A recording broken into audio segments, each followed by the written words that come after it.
Olá amigos, boa noite. Mais uma semana, segunda-feira hoje, estamos iniciando as nossas atividades e com isso queremos já agradecer a presença dos que aqui conosco partilham desse instante. Célia, Tânia, Terezinha, Júlio César, são vários amigos chegando. É uma noite onde estudamos normalmente as mensagens da obra Nosso Lar, de André Luiz. Então, a nossa alegria é imensa por conta disso, por estarmos juntos, por podermos então fazer o melhor de tudo isso para nós, né? Nós temos que tirar proveito das dificuldades momentâneas que estamos vivendo. Com toda certeza, haveremos de aproveitar sim, ao máximo tudo isso. Já estamos aqui vendo os amigos, partilhando conosco, muitos corações, muito positivo, muita energia boa no ar. Então vamos lá, Tânia, Cláudia, Edith, Regiane, Ana Maria, André, Dilza, Rosa, Didi, Marli, Rosângela, Regiane, Elizabeth, Marcos, Marli, Eliane, obrigada e que tenhamos um início de semana repleto de paz, de confiança, de fé e de esperança. Vamos agradecer a Deus. Pai de bondade, nós agradecemos por esses instantes de nossas vidas, onde aqui nos encontramos, Pai, para mais momentos de reflexão do nosso existir, sob a proteção e o amparo dos amigos espirituais que nos assistem em todas as nossas necessidades.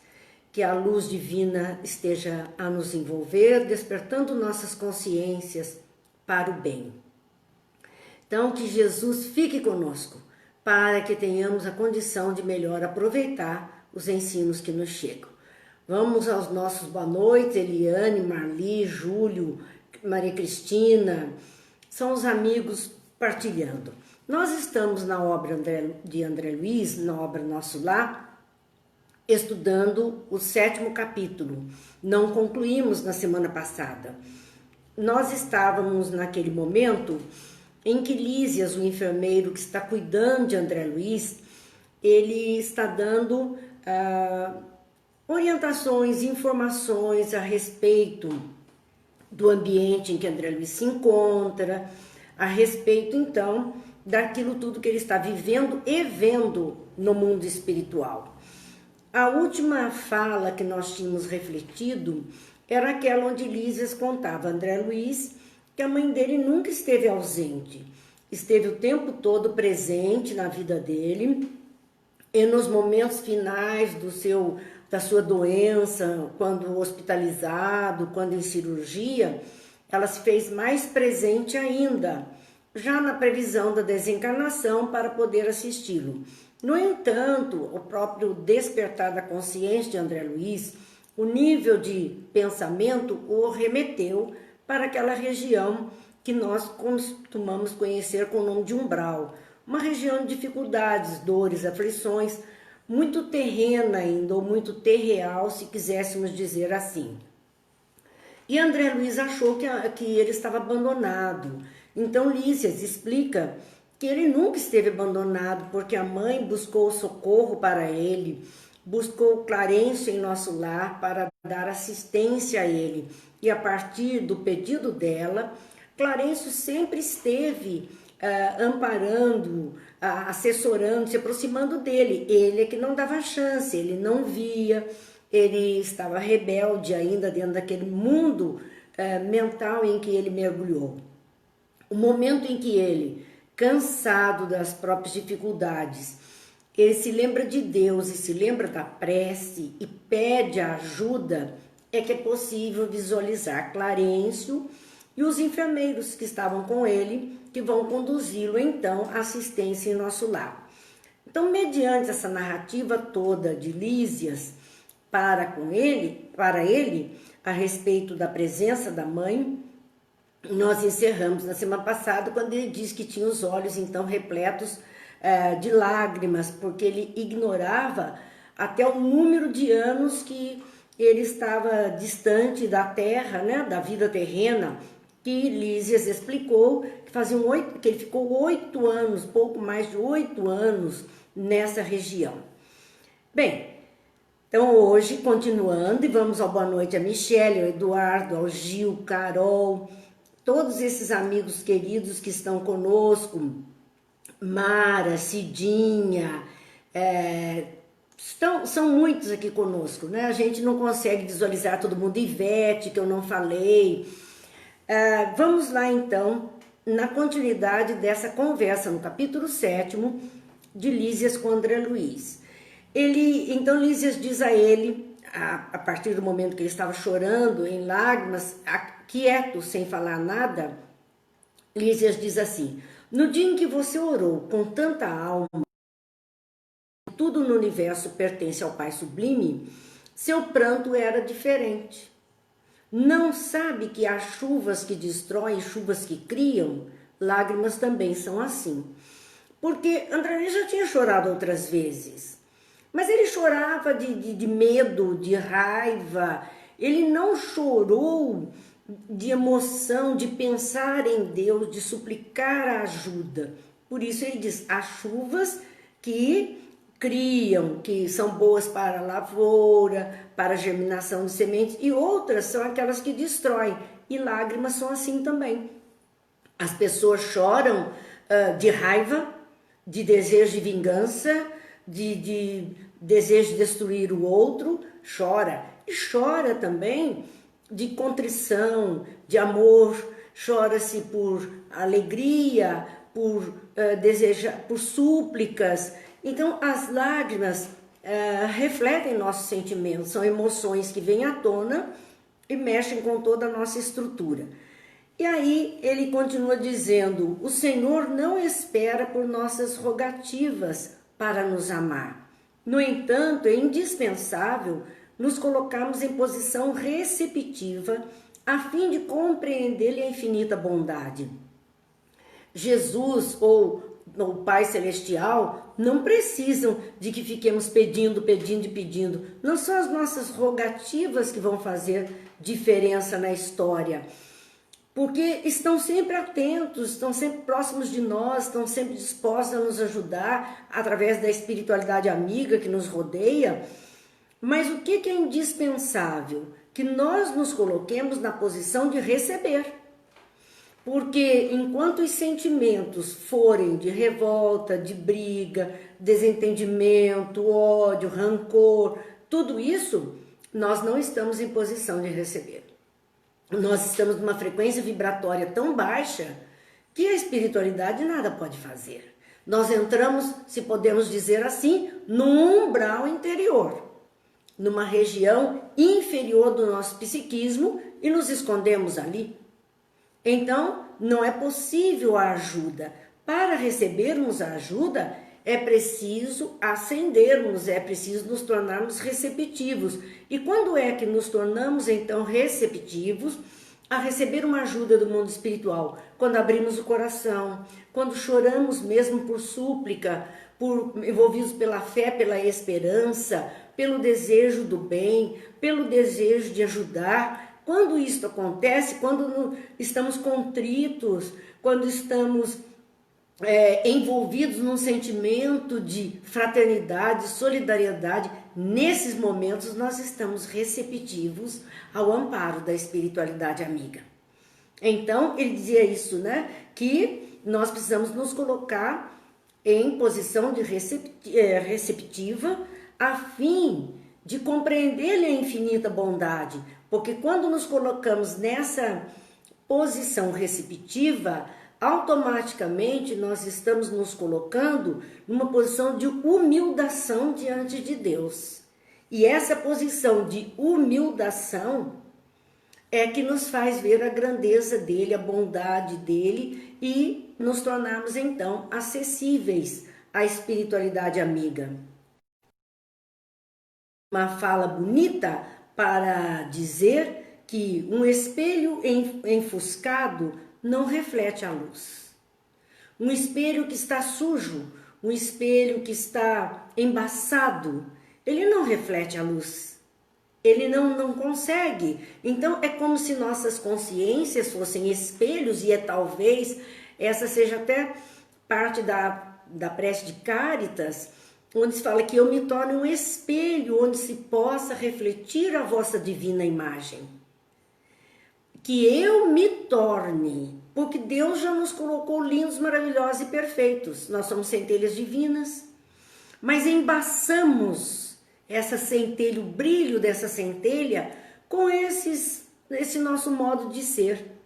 Então que eu me torne, que eu me limpe destas coisas para poder refletir a beleza divina onde quer que estejamos. Por isso que ele diz, um espelho enfuscado não reflete a luz. O Pai não precisa de nossas penitências, mas convenhamos que as penitências prestam ótimos serviços a nós mesmos. Entendeu?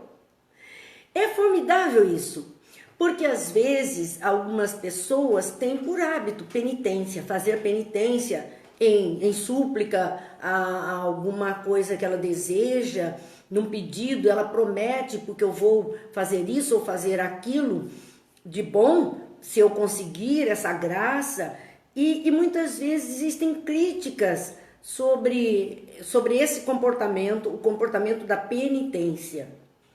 Dizendo, mas Deus não precisa disso. Não, Ele realmente não precisa das nossas penitências, mas nós é que precisamos delas, porque elas prestam ótimo serviço a nós mesmos. Porque nas penitências nos privamos de uma série de coisas. São as promessas que fazemos, não vamos fazer isso, não vamos fazer aquilo, ou vamos proceder desse ou daquele jeito. Fazemos escolhas mais acertadas que agradam mais a lei de Deus. Então somos nós que precisamos do exercício. Deus não está precisando disso. E aí ele diz, André Luiz, entendeu? O que você fizer de remissão diante da lei de Deus, você não está fazendo para Deus, está fazendo para si mesmo, para o seu conforto, a sua alegria, o seu bem-estar. Vamos ao nosso boa noite aqui, que eu não disse, Cláudia, Vera, Eliana, Gilma, boa noite a todos. Continuando, Lísias ainda diz a André Luiz assim, Clarencio não teve dificuldade em localizá-lo. Você demorou muito a encontrar Clarencio. Percebam, a espiritualidade superior vem a nós e não tem a menor dificuldade em nos encontrar. Os nossos anjos de guarda, nossos protetores, nossos benfeitores espirituais nos encontram com facilidade. E quem por nós pede a intercessão deles, eles vêm endereço certinho, porque é a ligação mental que se faz e é como um radar que nos localiza facilmente. Se nós estamos conectados, está nos ligando facilmente. Então, eles vêm a nós. Acontece, Clarencio foi André Luiz. O problema é, ele demorou para encontrar Clarencio. Ele não tinha sintonia com a faixa vibratória de Clarencio. Há disponibilidade de tudo que é bom em nosso sentido. Mas nós, muitas vezes, não acessamos esse tudo de bom. Não nos colocamos na sintonia adequada para isso. Então, por isso André Luiz não conseguiu de imediato observar a Clarencio. Quando sua mãezinha soube que o filho havia rasgado os véus escuros com auxílio da oração, chorou de alegria, segundo me contaram. Contaram para o Lísias o que a mãe de André Luiz sentiu, qual foi a reação dela quando, pela oração, pela súplica dele, ele pôde então rasgar aqueles véus escuros, mudar a sua frequência vibratória e ser ajudado por Clarencio.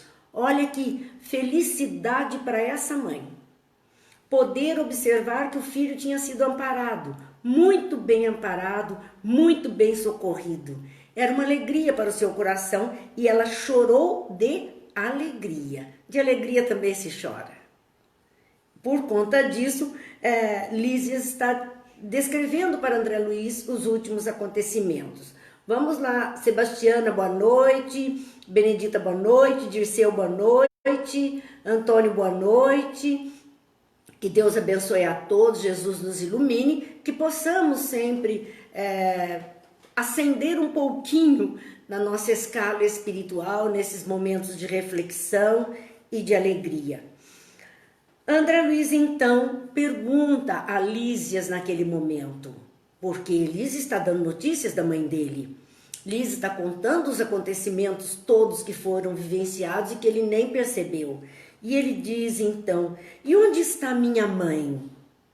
Se me é permitido, quero vê-la, abraçá-la, ajoelhar-me a seus pés. Claro que esse era o desejo de André Luiz como filho, reencontrar sua mãe. É o desejo de todos nós. Queremos, se pudéssemos, dizer onde está, eu quero abraçar, eu quero beijar, eu quero me aconchegar. Todos nós queremos. Então André Luiz demonstrou esse desejo de filho saudoso.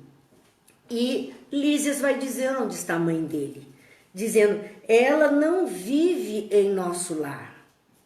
Ele estava num local de socorro, mas ela não vivia naquele local de socorro. Habita esferas mais altas, onde trabalha não só por você. Veja que interessante, ela era um espírito mais iluminado, um espírito mais evoluído, não estava ali naquela tarefa, nem em tarefa em nosso lar e nem em socorro em nosso lar. Ela estava em esferas mais altas, mostrando também, Lísias, que o mundo espiritual é escalonado. São esferas de habitabilidade, cada uma numa frequência vibratória diferente para espíritos mais evoluídos que, consequentemente, têm corpos espirituais mais sutis. Quanto mais evoluído é o espírito, mais sutil é seu corpo espiritual, porque menos jaça ele adere a essa matéria, a sua matéria é mais tênue. Então ela estava em esferas mais altas. E o interessante da informação é quando ele diz, onde trabalha, trabalha. Está em esferas mais altas, trabalhando. Trabalha não só por você. Porque às vezes a gente faz alguma coisa, mas voltada apenas para a família, para os meus. Os meus é que contam. E ela não estava mais nessa faixa dos meus. Espíritos superiores não pensam somente nos seus, mas pensam nos outros, então pensam nos nossos também. E ali a gente vê ele dizer, onde ela trabalha não só por você, ela intercedeu, ela trabalhou por você, mas ela trabalha por outros também. E qual foi a reação de André Luiz em saber que a mãe dele não se ocupava somente dele? Desapontamento. Ele se mostra desapontado. Ele queria a mãe só para ele. Nós somos assim egoístas, né? Nós queremos só para nós, não queremos dividir. E às vezes nossas mães poderiam abrir os braços e acolher tantas outras criaturas. E nós queremos reter. Então André Luiz se mostra desapontado. Lísias percebe o desapontamento dele, até porque também ele não vai encontrar a mãe, ela não está ali. E ele fez uma cara de pobre de mim aqui, né? Então Lísias disse assim, virá vê-lo por certo, antes mesmo do que pensamos. Então ele diz que ela com certeza virá visitá-lo. E é interessante porque André Luiz não pode ir até ela. A densidade espiritual dele não permite que ele habite outra esfera mais sutil. Então é ela que tem que adensar o seu perispírito para estar com ele. Se quiser, vai ser assim. Dá para entender agora o grande sacrifício de Jesus. Um espírito nobre, com um corpo espiritual que era pura energia, ter que ir condensando e adensando matéria para baixar o seu padrão vibratório e poder então chegar até nós. Conta-se que foram 2000 anos se preparando para isso. trabalhando esse corpo espiritual, densando matéria para ir descendo as esferas espirituais e chegar até nós. E chegou aqui, quanta ingratidão nós vimos para com eles. Então ele está dizendo que ela poderá sim visitá-lo. Vamos lá, o Gil dizendo, pelo jeito tudo podemos, desde que estejamos prontos para receber, com certeza. Com certeza, o trabalho de prontidão é nosso. Aí, quando estamos prontos, a história é possível agir em nosso favor. E a Regiane, como aqui, cada um num estágio diferente, verdade. Estamos num núcleo familiar, num grupo de 4, 5, 6, 8 pessoas compondo um núcleo familiar e cada um é um. Cada um pensa de um jeito, cada um sente de um jeito uma mesma situação, cada um. É um núcleo vivendo no mesmo ponto, mas em vibrações diferentes. Claro que isso ainda é a misericórdia divina, para que aqueles mais inferiores possam receber um pouquinho daquilo que é melhor e ele aprenda a gostar desse melhor e processar a sua mudança interior. É por isso que estamos juntos de uma forma heterogênea.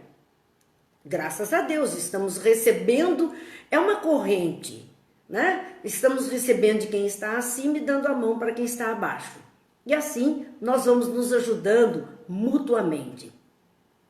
Quando alguém deseja algo ardentemente, diz Lísias a André Luiz, já se encontra a caminho de realização. O nosso pensamento, quando ele é o foco, quando nós verdadeiramente queremos, temos aquilo que os espíritos chamam de vontade de querer.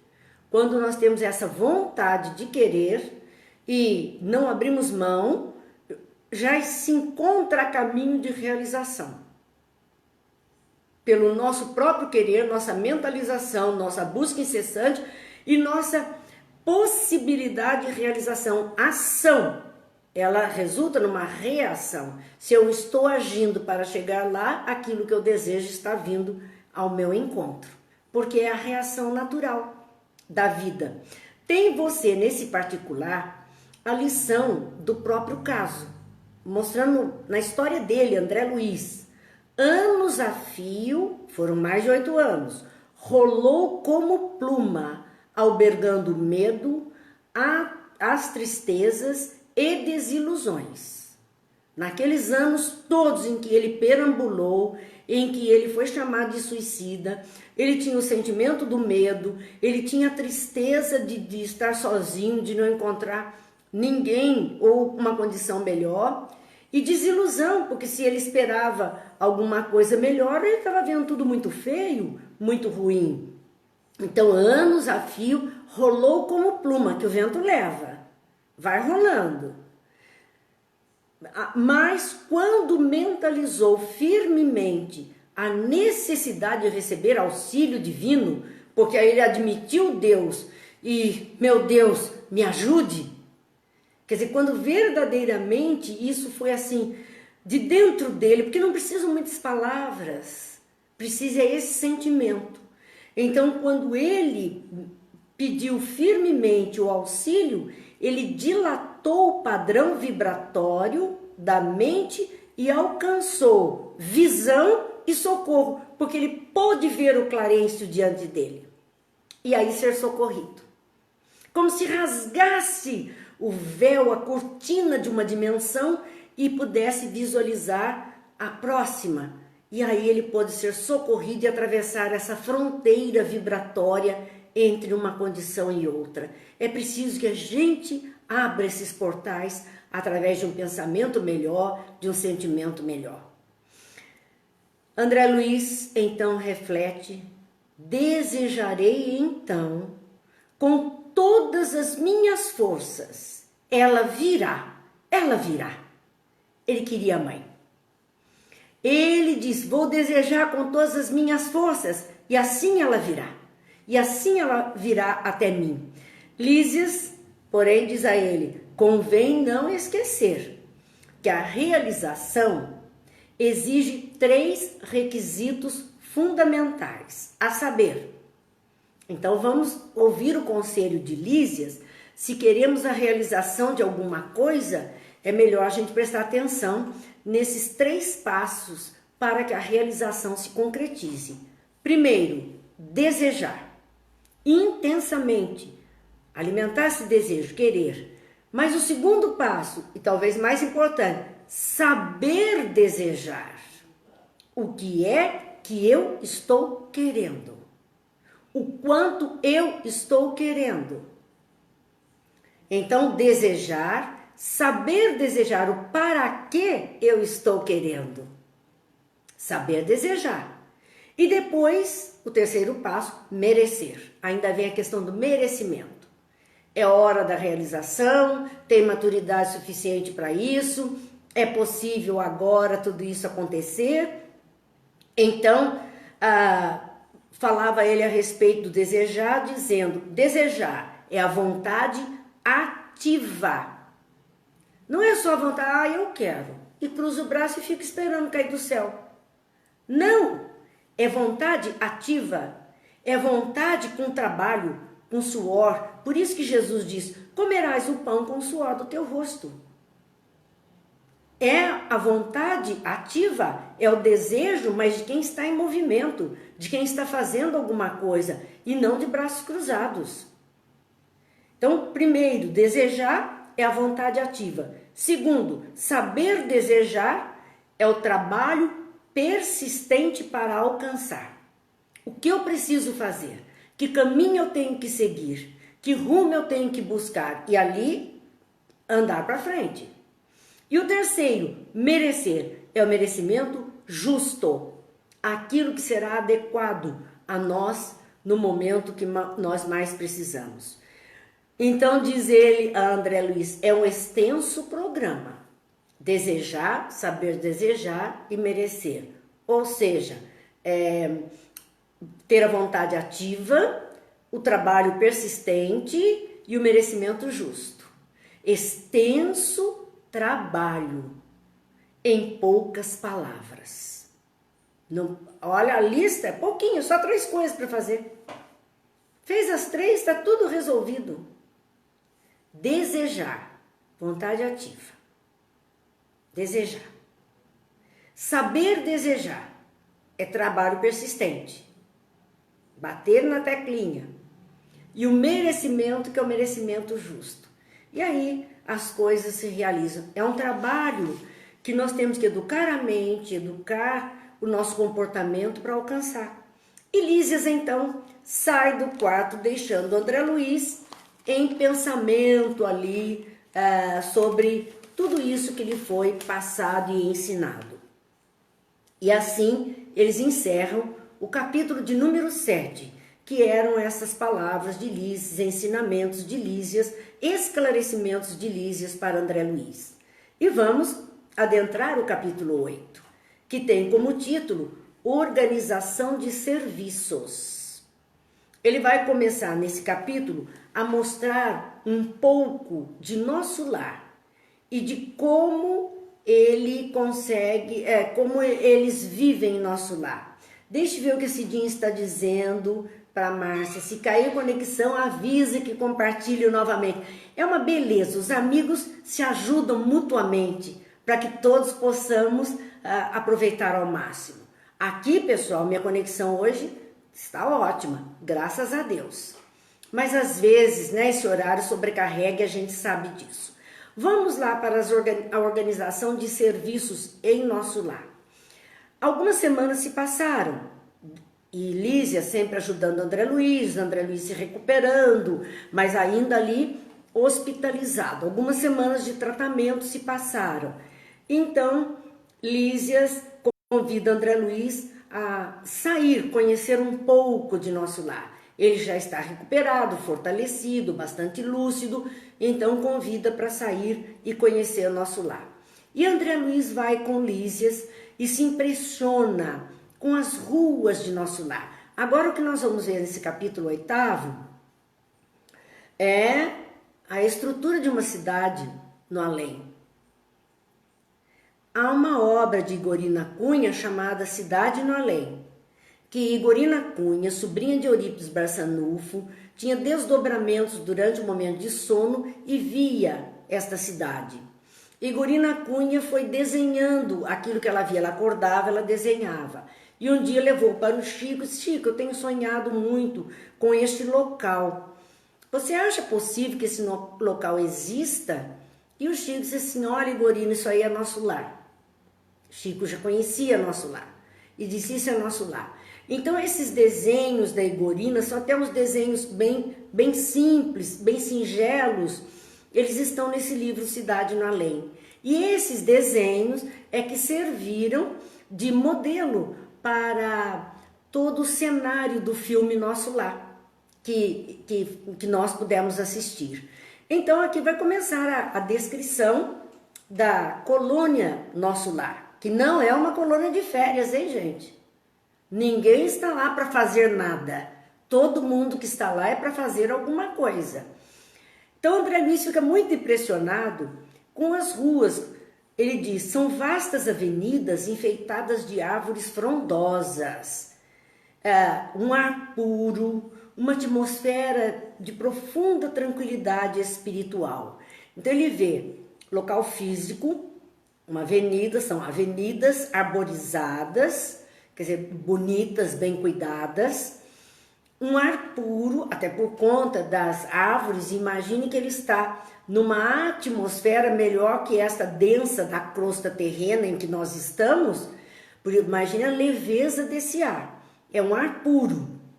Mas o interessante é que ele fala da atmosfera de profunda tranquilidade. Então aqui ele não está falando de atmosfera como camada do ar, né, que ele está respirando. Ele está falando no tipo de vida, na sensação vivida. Às vezes a gente diz assim: nossa, a atmosfera aqui está tão pesada. Mas não é atmosfera, nuvens, ventos, não. É aquilo que a gente sente no campo vibracional. E é isso que ele diz. É uma atmosfera de profunda tranquilidade espiritual, sossego, paz interior. Era isso que ele sentia nas ruas de Nosso Lar. Entidades iam e vinham. É interessante porque ele já não usa referência, pessoas iam e vinham. Como ele está desencarnado e sabe disso, e sabe que ele está num local de pessoas desencarnadas, ele passa a chamar de entidades, ou são seres espirituais. Nós poderíamos fazer essa leitura. A Regiane está dizendo que o filme Nosso Lar está disponível no Amazon Prime. E é bom a gente assistir e rever tudo isso que André Luiz está contando para nós. Então, entidades, ou sejam seres espirituais, pessoas, né, espíritos, pessoas desencarnadas, iam e vinham pelas avenidas. Algumas pareciam situar a mente em lugares distantes, outras me dirigiam olhares acolhedores.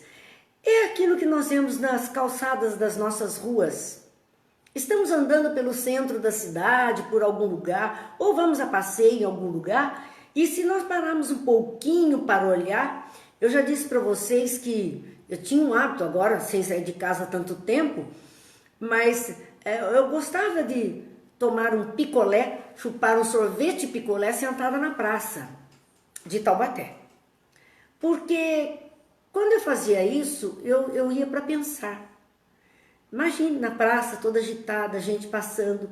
Mas o bom de pensar era observar as pessoas passando. Enquanto eu estava ali degustando meu picolé de limão, eu estava observando pessoas. E André Luiz está fazendo isso, observando pessoas. E ele diz: algumas pareciam situar a mente em lugares distantes. Quantas vezes a gente vê pessoas caminhando e ela passa batido por nós? Às vezes é uma pessoa conhecida. Às vezes nós nos ofendemos porque essa pessoa não nos olhou, porque essa pessoa não prestou atenção em nós, mas não percebemos o seu olhar desligado, está com a cabeça em outro lugar, está pensando outras coisas, rememorando coisas e não percebe aqueles que estão ao seu lado. Então ele viu pessoas com a mente em lugares distantes. Poderia estar caminhando ali naquelas avenidas e pensando nos seus entes queridos encarnados ou até desencarnados, onde estariam cada um dentro do seu mundo, ensimesmadas dentro do seu mundo. Outras, dizia ele, me dirigiam olhares acolhedores, e às vezes também acontece isso conosco. Estamos andando no meio de uma multidão e pessoas que nem conhecemos nos olham com um olhar de carinho, de atenção, de acolhimento, com simpatia. A gente percebe, né? E André Luiz percebia isso. Vejam que são desencarnados, estamos numa cidade espiritual, no entanto, as pessoas continuam as mesmas. Os comportamentos são os mesmos. Estão ali, do mesmo jeitinho, vivendo a vida, continuando o seu próprio existir, o seu próprio caminhar. Lísias, então, orientava André Luiz mediante as surpresas, porque ele estava muito surpreso. Árvores, ruas, pessoas andando para lá, para cá, movimento, gente com um comportamento, gente com outro comportamento. Era um olhar de espanto em tudo isso, porque não sei nem o que André Luiz pensava, se é que pensava, mas ele devia estar com cara de muita surpresa e muita indagação, porque Lísias orientava mediante as surpresas que André Luiz demonstrava ter. Estamos no local, disse Lísias a ele, do Ministério do Auxílio. Olha agora, ministério. É a praça dos ministérios bons, com pessoas boas como ministros. Então nós estamos no local do Ministério do Auxílio. Tudo o que vemos aqui, dizia ele, André Luiz, edifícios, casas residenciais, são instituições e abrigos adequados à tarefa de nossa jurisdição. Então havia uma determinada jurisdição, um determinado limite, um determinado espaço que aquele ministério tinha que dar conta de tudo que estava ali. E o que é que compunha essa região que eles tinham que cuidar? Era a jurisdição dele, tinham que cuidar. Edifícios. O hospital que André Luiz estava era um edifício de andares. Então também existiam edifícios grandes. Existiam casas residenciais dos próprios trabalhadores daquele Ministério do Auxílio. Por isso que ele diz assim, tanto edifícios quanto casas residenciais são instituições, edifícios são instituições e casas são abrigos adequados à tarefa de nossa jurisdição.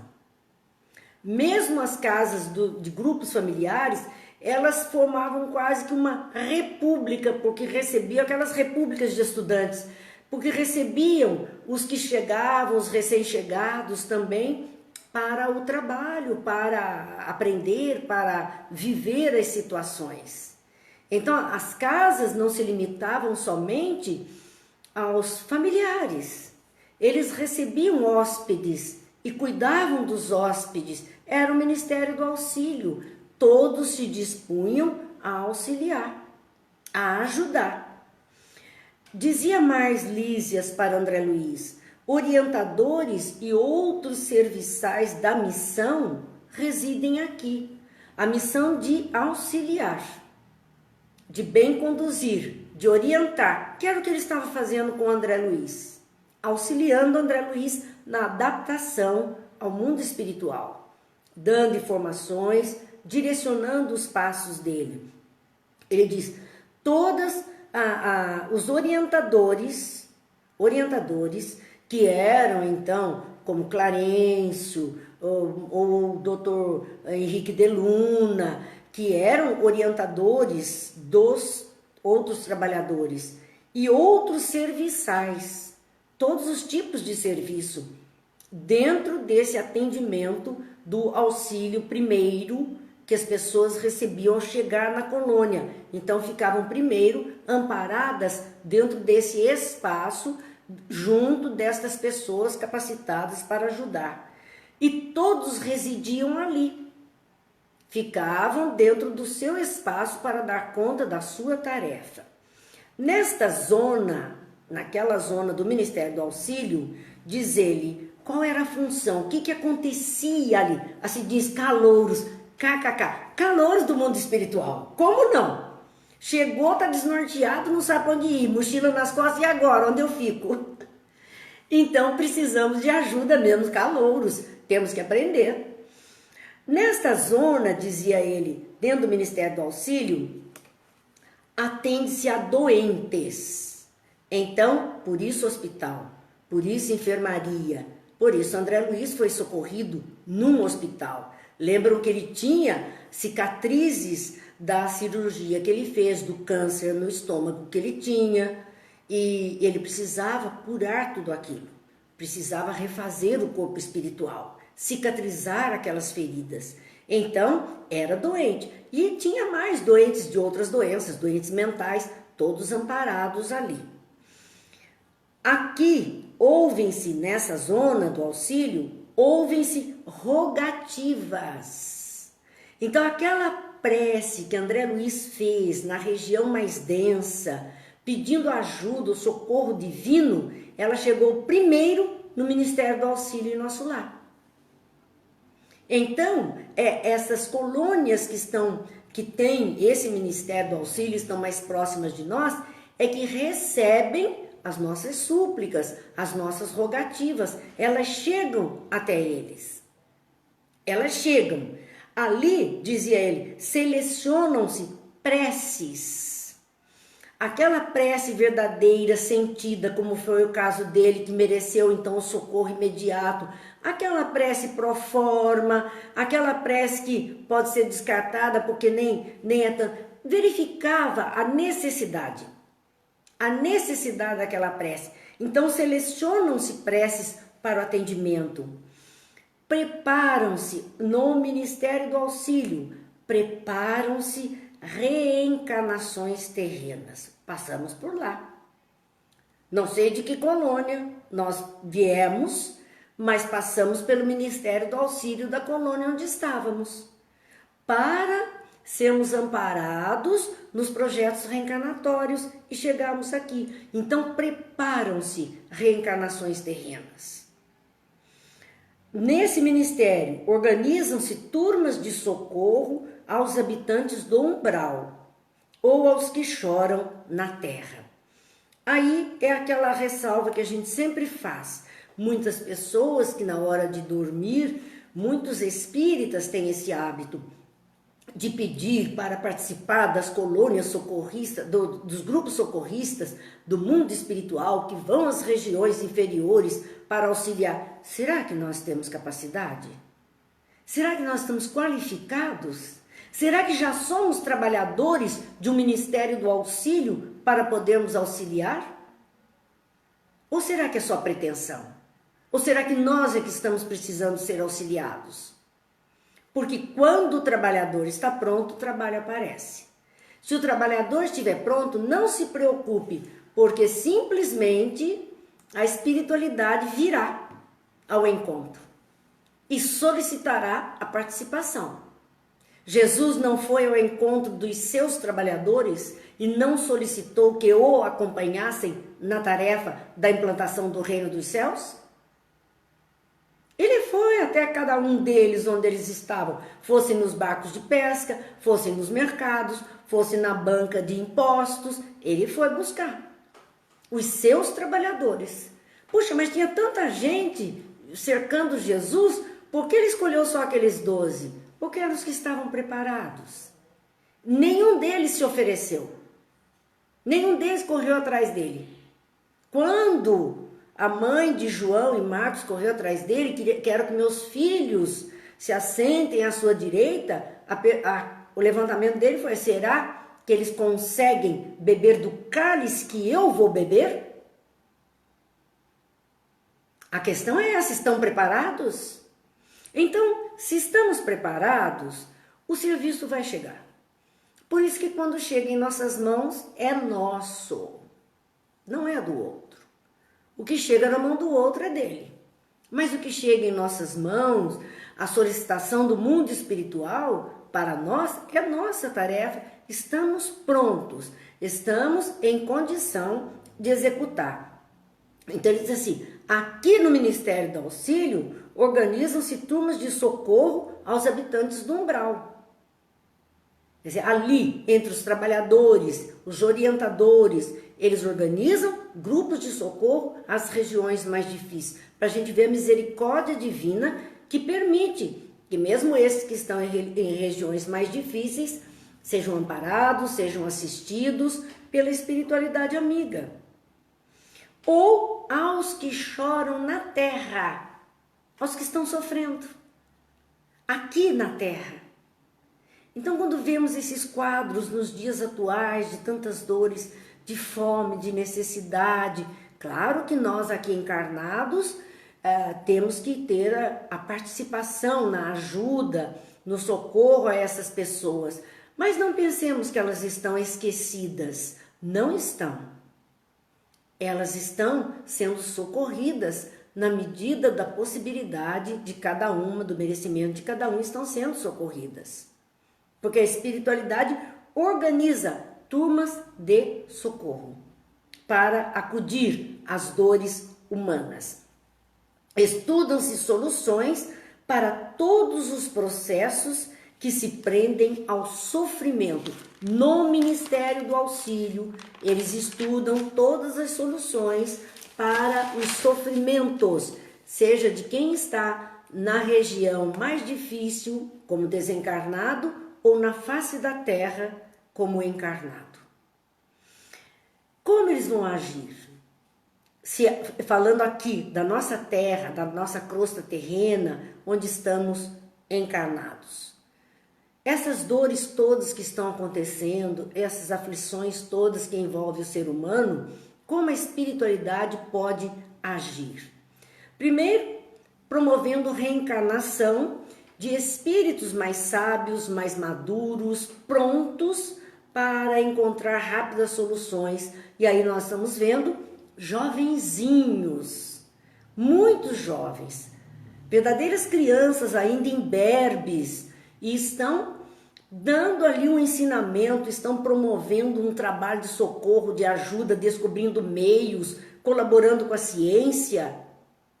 Estão ali, são espíritos que prontos estavam e foram plantados no lugar da necessidade para florescer ali, atendendo necessidades outras que não as próprias. E nós estamos vendo isso. Muitas criaturas jovens.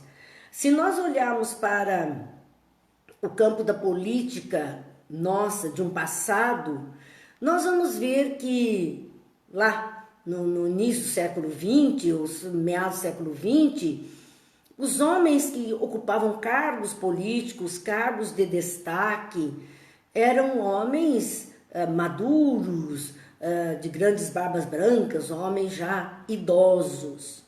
Hoje nós vemos nessa área toda de política, de justiça, enfim, muitos jovens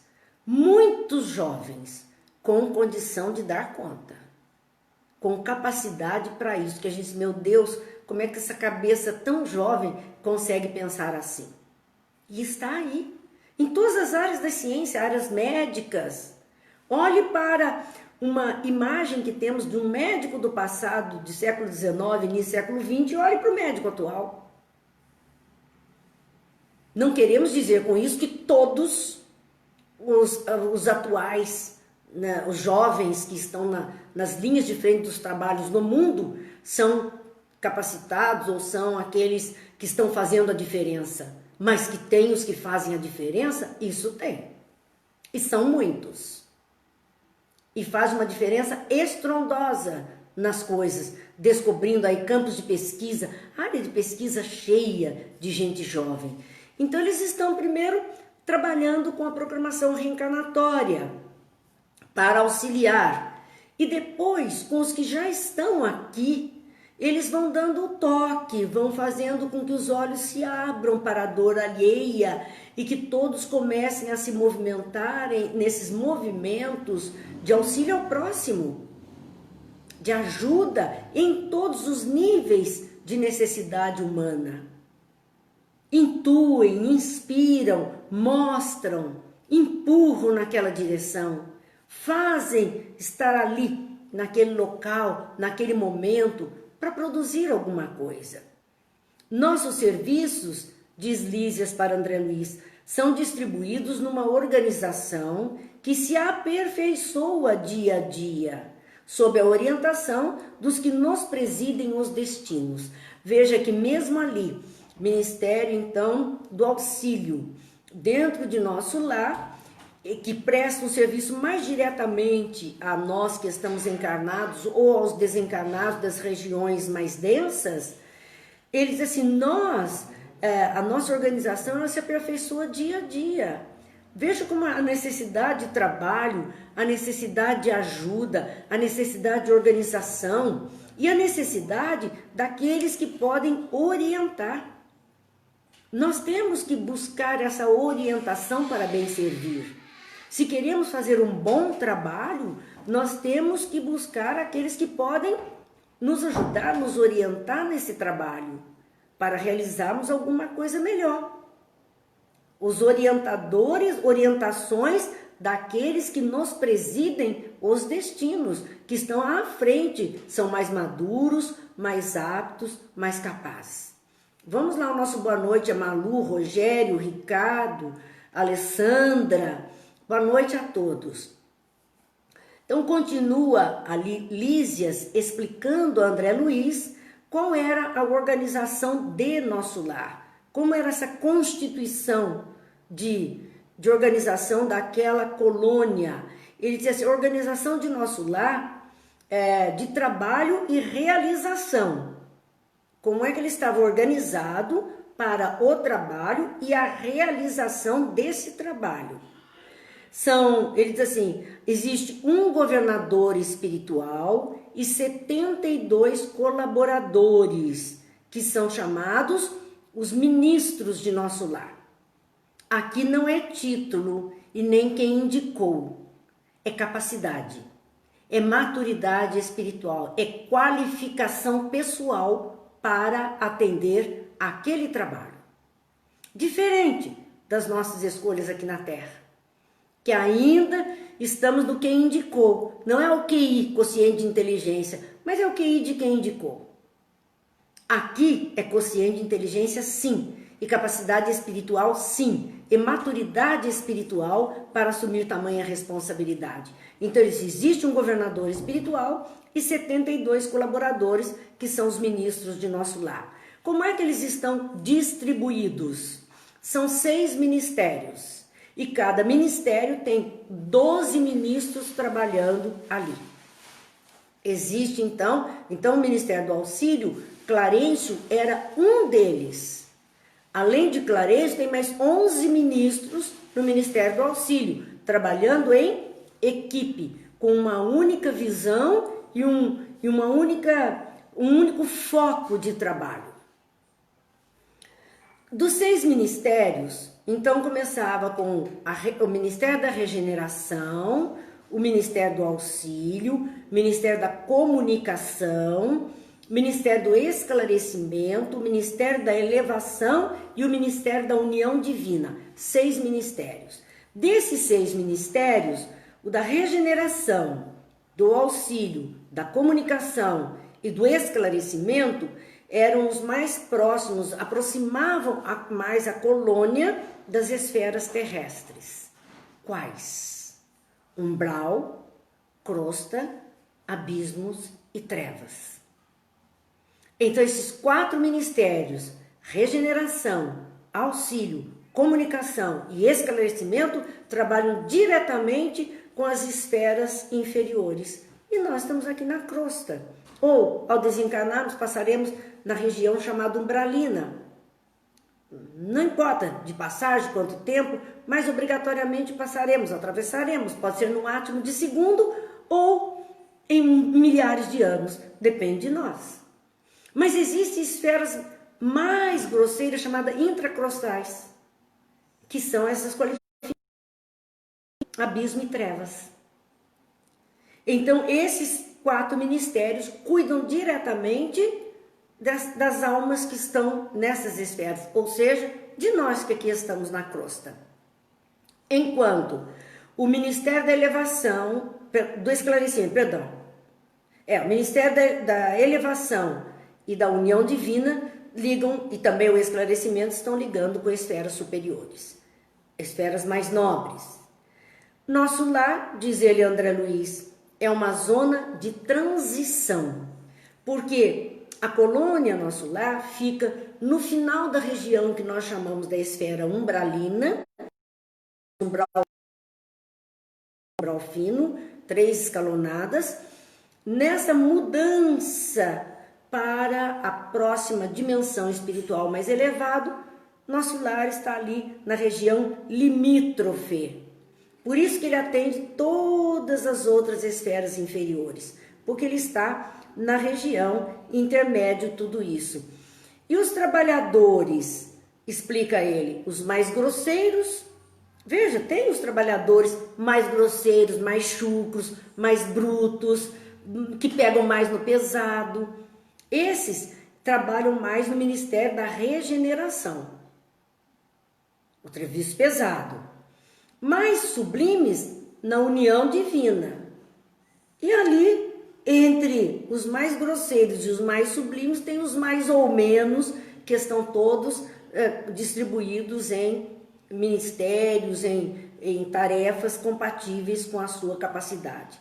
Clarencio, diz Lísias André Luiz, nosso chefe é um dos ministros do auxílio. Então ele está ali numa região intermédia. Por isso que ele diz que ele não é uma criatura santificada. Não. E André Luiz fala de si mesmo enquanto trabalhador de nosso lar, desse Ministério do Auxílio. André Luiz está sujeito à reencarnação. Dona Laura, mãe dele, mãe de Lísias, está sujeita à reencarnação. A mãe de André Luiz em esfera superior iria reencarnar para ajudar os outros que estavam em esferas inferiores.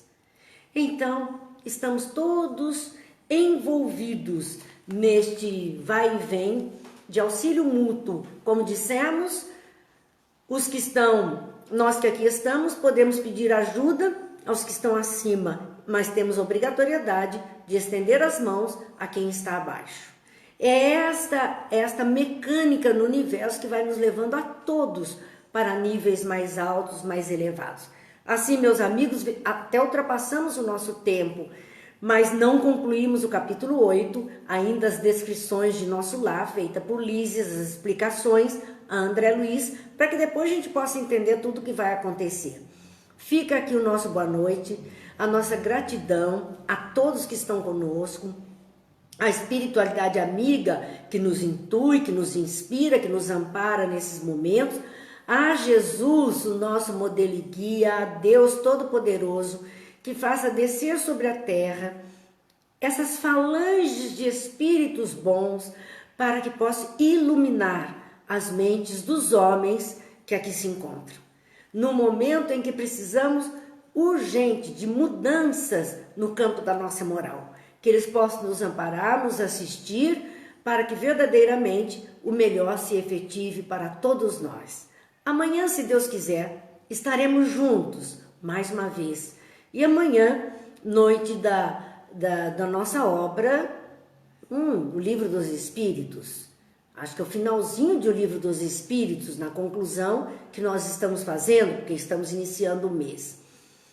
No mais, já sabe, nossos estudos estão disponíveis lá no YouTube, canal Marina Ferri, e aqui também no Facebook, na página do Grupo de Apoio aos Estudos Espíritas. Amigos, que Deus nos abençoe. Que Jesus nos ilumine, que a paz esteja conosco e que a luz se faça em nossas consciências para termos uma visão melhorada do próprio existir. Muita paz a todos, até amanhã, se Deus quiser.